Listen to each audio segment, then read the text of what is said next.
आदाब। आज की खास खबरें।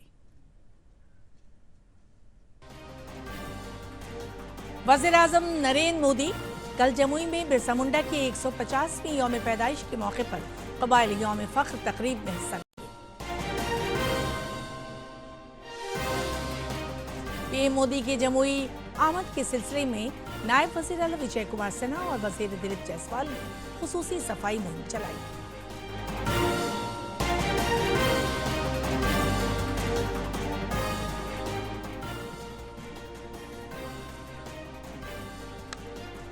नीतीश काबीना ने सरकारी मुलाजमीन को दी सौगात, महंगाई भत्ते में 3% का इजाफा।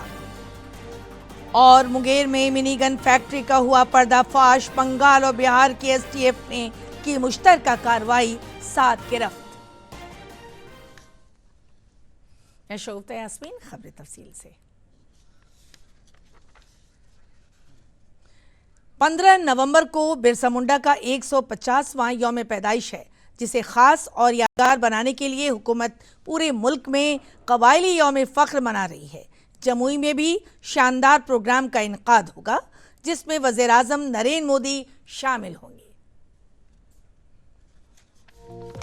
बिरसा मुंडा की 150वीं जयंती को खास और यादगार बनाने के लिए भारत सरकार ने विशेष तैयारी की है। देश भर में करीब 500 जिलों में कार्यक्रम का आयोजन होना है। जमुई में भी भव्य जनजातीय गौरव दिवस समारोह का आयोजन किया जा रहा है।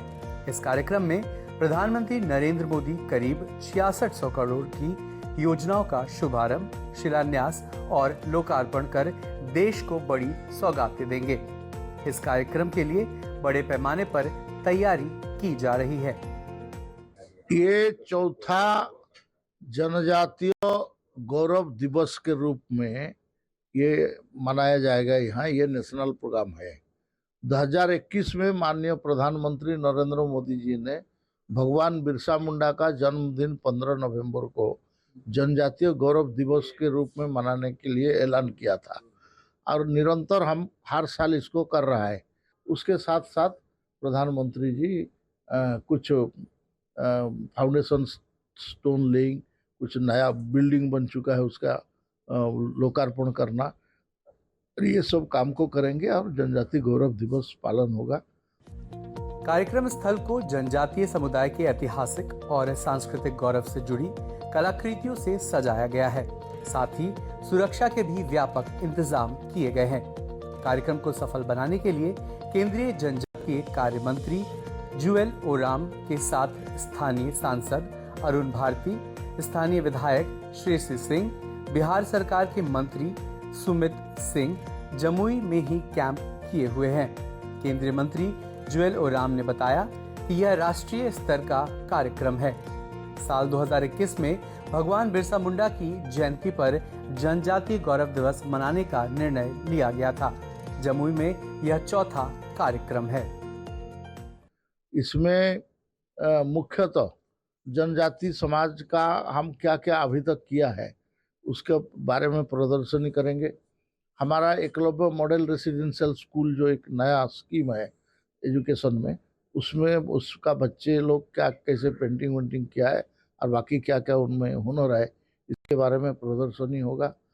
इस कार्यक्रम के माध्यम से जनजातीय समुदाय की ऐतिहासिक और सांस्कृतिक विरासत को संवारने के साथ साथ उनका तेजी से विकास करने का उद्देश्य है।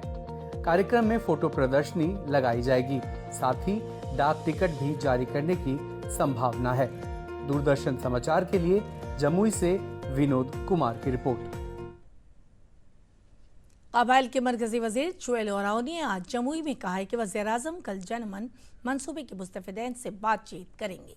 वज़ीर-ए-आज़म यहां पर 6600 करोड़ के मुख्तलिफ मंसूबों का आगाज भी करेंगे। वज़ीर-ए-आज़म कल भगवान बिरसा मुंडा की 150वीं यौम पैदाइश पर डाक टिकट भी जारी करेंगे। सरदार पटेल जयंती, ऐसा बिरसा मुंडा जन्म जयंती, जनजातीय गौरव दिवस, ये एक माने भारत सरकार का एनुअल इवेंट में ये जुड़ गया है और ये चौथा साल है। ऐसे तो सुबह सुबह माननीय महामहिम राष्ट्रपति द्रौपदी मुर्मू जी ने पार्लियामेंट में जो बिरसा मुंडा जी का स्टैच्यू है उसमें फ्लोरा डिस्ट्रीब्यूट करेंगे। प्रधानमंत्री यहाँ जो करेंगे ये नेशनल प्रोग्राम है। इसके बाद में हर स्टेट में गवर्नर और चीफ मिनिस्टर ये लोग प्रोग्राम करेंगे। हिज़्ब मुखालिफ लीडर तेजस्वी प्रसाद यादव ने आज पटना में नामनिगारों से खिताब करते हुए पीएम मोदी को हदफ तनकीद बनाया। उन्होंने वज़ीर आज़म मोदी पर इल्ज़ाम लगाया कि वो बिहार के साथ सौतेला सलूक कर रहे हैं, बिहार को खुसूसी रियासत का दर्जा नहीं दे रहे हैं। प्रधानमंत्री तो आने में ठीक है, लेकिन हम लोग तो लगातार जो है इस सवाल को उठाते रहे हैं कि भाई बिहार ने सबसे ज़्यादा आपको जो है मत दिया, आपको प्रधानमंत्री बनाने में अहम भूमिका निभाई है, तो बिहार के साथ सौतेला व्यवहार ना करें। बिहार के साथ जो बिहार की पुरानी मांग रही है हम लोगों की, बिहार को विशेष राज्य दर्जा देने की, विशेष पैकेज की, तो वो कम से कम वो काम तो होना ही चाहिए।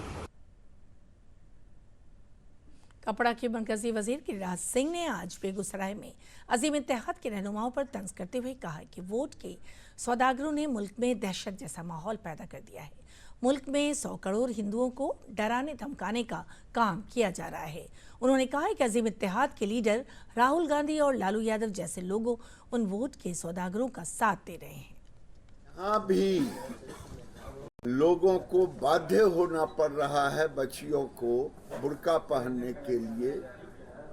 यही स्थिति है भारत की, और भारत में अब लोग 100 करोड़ हिंदुओं को डराने धमकाने का काम कर रहा है। चाहे 5 लाख तौकी रजा जमा कर दें, घेर ले दिल्ली को, चाहे मदनी कह दे, और वोट के सौदागर उनके साथ खड़े दिखेंगे, चाहे राहुल गांधी हो चाहे लालू यादव।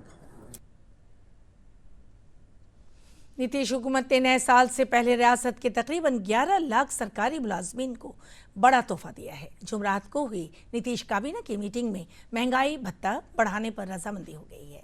काबीना में कल 38 एजेंडों को मंजूरी मिली है। एक रिपोर्ट। सरकार अपने कर्मचारियों पर मेहरबान दिख रही है। सरकार ने करीब 11 लाख सरकारी कर्मचारियों का महंगाई भत्ता बढ़ा दिया है। रिपोर्ट के अनुसार प्रदेश में अब महंगाई भत्ता 50 की जगह 53% कर दिया गया है। सरकार के इस फैसले का सीधा फायदा बिहार सरकार के कर्मचारियों और पेंशन भोगियों को मिलेगा।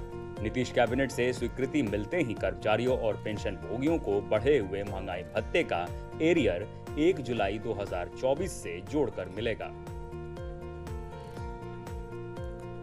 गुरुवार को नीतीश कैबिनेट की बैठक में कुल 38 एजेंडों पर मुहर लगी है।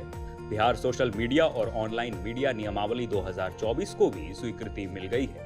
इसके अलावा कैबिनेट मीटिंग में सीतामढ़ी के पुरौना धाम मंदिर के आसपास पर्यटकीय विकास के लिए 50 एकड़ जमीन अधिग्रहण के लिए 120 करोड़ 58 लाख रुपए की स्वीकृति दी गई है।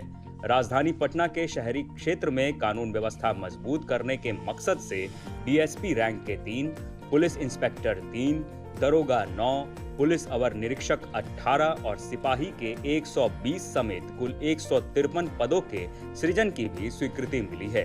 इसके अलावा पटना मेट्रो रेल परियोजना के तहत प्रायोरिटी कॉरिडोर के कार्यान्वयन के लिए 115 करोड़ रुपए की राशि खर्च की जाएगी। ब्यूरो रिपोर्ट, दूरदर्शन समाचार, पटना। खबरों का सिलसिला जारी रहेगा। मिलते हैं एक मुख्तसर वक्फे के बाद। दीदी नौकरी लग गई। अरे वाह, बधाई हो। तो अब तो ढेर सारी शॉपिंग। हाँ दी, नया मोबाइल। अरे रुको शहजादे, सैलरी से पहले खर्चे। इंस्टेंट लोन भी तो मिलता है। पहले बजट बनाना सीखो, फिर खर्च करो। पर दी, देखो, कमाई का एक हिस्सा हमेशा बचाना चाहिए, लेकिन पार्टी देने से नहीं बचोगे तुम। हाँ दी, पार्टी मेरी, बजट तुम्हारा। अच्छा। आरबीआई कहता है, सही वित्तीय बर्ताव करे आपका बचाव। खबरों में आपका फिर से खैर मकदम है। पटना के पटेल नगर वाक़ शेल्टर होम में 2 लड़कियों की मौत से अफरा तफरी मच गई है। खिचड़ी खाने के बाद यहां लड़कियों की तबीयत खराब हो गई है। इन सभी लड़कियों को इलाज के लिए पीएमसीएच में दाखिल करा गया है। शेल्टर होम की 13 लड़कियों को दाखिल कराया गया था, जिसमें 2 की मौत हो गई। इस मामले पर एसडीपी साकेत कुमार ने बताया है कि 7 नवंबर को एक बच्ची की मौत हुई थी और फिर 10 नवंबर को दूसरी लड़की की मौत हो गई। फिलहाल इस मामले की जांच की जा रही है। वहीं पटना के जिला मजिस्ट्रेट डॉक्टर चंद्रशेखर ने इस मामले के जांच के लिए कमेटी तश्कील दी है। शेल्टर होम में एक डॉक्टर और दवा एएनई की मामूर किया गया है। देखेंगे कि कहीं से कोई लापरवाही किसी की है तो उस पर हम लोग कार्रवाई करेंगे। अभी स्थिति नियंत्रण में है, बाकी सब महिलाएं बिल्कुल पूरी तरह से स्वस्थ हैं और जो बीमार हुई थी 13 लोग, उसमें से भी बाकी सब ठीक हैं और कुछ डिस्चार्ज भी हो गई हैं वहाँ से। हम लोग स्थिति पर नज़र रख रहे हैं और जांच रिपोर्ट आने के बाद इसमें किसी प्रकार की कोई लापरवाही या कमी पाई जाएगी तो उस पर हम लोग कड़ी कार्रवाई करेंगे।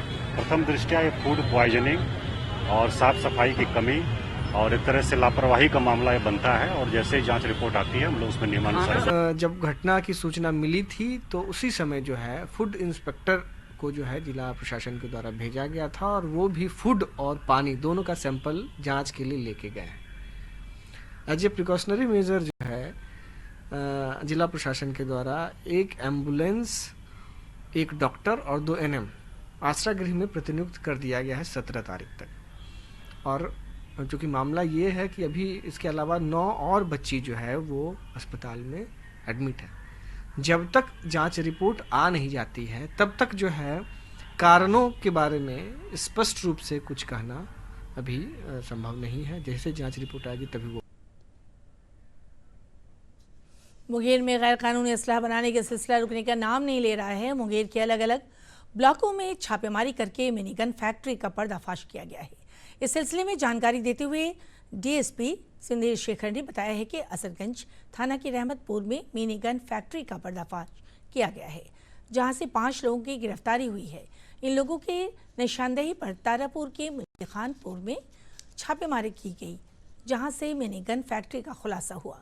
बड़े पैमाने पर असलाह और असलाह बनाने के आलात जब्त किए गए। यहां से पुलिस ने 2 शख्स को गिरफ्तार किया है। 5 अपराधी वर्धा के रहने वाले हैं। 5 या 6 अपराधी वर्धा के रहने वाले हैं। निश्चित रूप में उनका आपराधिक इतिहास होगा, जिसका पता हम लोग लगा रहे हैं और जो कि वहां से पुलिस की कार्रवाई होने पर इन क्षेत्रों में दूर स्थानों पर गोपनीय ढंग से ये मिनी गन फैक्ट्री और अवैध निर्माण। रोहतास में 21 साल के बाद मशहूर ट्रिपल मर्डर केस में आज 10 कसूरवारों को उम्र कैद से सजा सुनाई गई। इस मामले की समाअत करते हुए एडिशनल सेशन जज सलीश कुमार पिंडा ने रिपोर्ट में 10 मुलजमीन को उम्र कैद और 1-1 लाख रुपए जुर्माने की सजा सुनाई।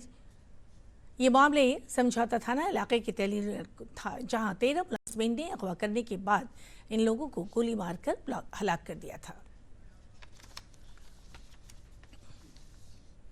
तवानाई और मालूयाती के तहफ़्फ़ुज़ के तई बेदार करने के मकसद से पटना में एनटीपीसी के जरिए रियासती सतह की ड्राइंग मुकाबला का इनकाद किया जाएगा। इस मुकाबले में 26 उम्मीदवारों को इनाम से नवाजा जाएगा। प्रोग्राम में एनटीपीसी के रीजनल एग्जीक्यूटिव डायरेक्टर स्वीप नाग और कलकारी की डायरेक्टर ज्योति परिहार समेत कई मसूद मौजूद थे। और आखिर में खास खबरें एक बार फिर। वज़ीर-ए-आज़म नरेंद्र मोदी कल 1 रोज़ा जमुई दौरे पर आएंगे। क़बायली यौम फ़ख्र प्रोग्राम में शिरकत करेंगे।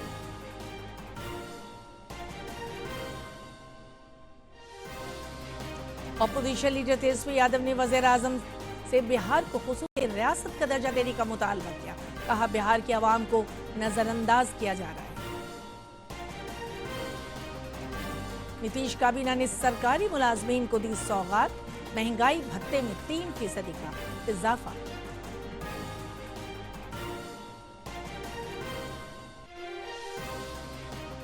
और मुंगेर में मिनी गन फैक्ट्री का हुआ पर्दाफाश। बंगाल और बिहार की एसटीएफ ने की मुश्तरका कार्रवाई, 7 गिरफ्तार।